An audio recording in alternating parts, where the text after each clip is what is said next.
This morning we are being joined by Cheng. He's a professor at City University of Hong Kong and the chair of political science. Professor Cheng, thanks for joining us on this Monday morning. You heard Mike Fern there talking about Hatoyama and his issues at home. You pointed that out as well, that pretty much the PM of Japan has his hands tied right now. Yes, his popularity rating is low. He may lose his majority in the upper house.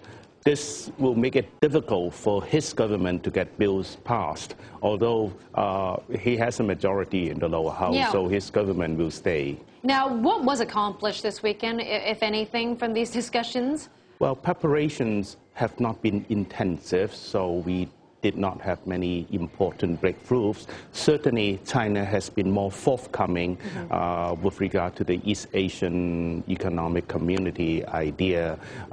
And of course, the fact that China and South Korea has a free trade area agreement going on will add pressure. And of course, we have to recognize that the economic links between China and Japan are still the weakest, though the volume is huge. So certainly the two prime ministers will work something along these lines. The atmosphere should be good. China should be helpful.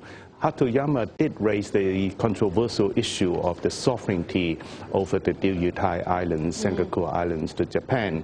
But then his own foreign minister disagreed with him. So it may be his own foreign minister disagreed with him. Is that what happened? So this will be a bit controversial. Yeah, it's a bit controversial. Let me just talk to you about North Korea, because everyone's looking out in terms of what the three can agree on in terms of a response to the North. But you have China here being very hesitant, very reluctant, some would say very ambiguous in terms of how to deal with the North. In fact, they are so reluctant, they don't even want to point the finger in terms of the sinking of this ship. I mean, doesn't that make China look a little disappointing here?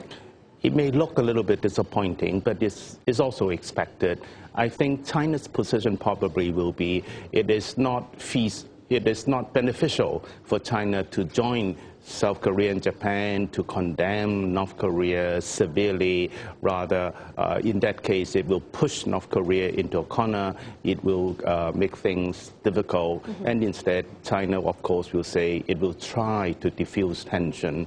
And of course, it tries to balance this by saying that it's willing to go along with discussions on sanctions, similar on its line on Iran when it deals with the United States. Yeah, but is trying enough, especially when this international panel finds that the North Korea is overwhelmingly guilty here with this torpedo sinking that South Korean warship, but killing 46 sailors in the process? You have the U.S. and the Secretary of State to Hillary Clinton saying we need a strong response, but yet it seems like China's holding back. Well, Pyongyang is always a problem with regard to these issues, but I don't think its neighbors are prepared to really exert tremendous pressure on Pyongyang at this stage. So under such circumstances, I think all parties concerned actually would like to remain channels of negotiation open and would not like to lead to rise in tensions in the Korean Peninsula. So China will still be helpful in this way. Okay, well.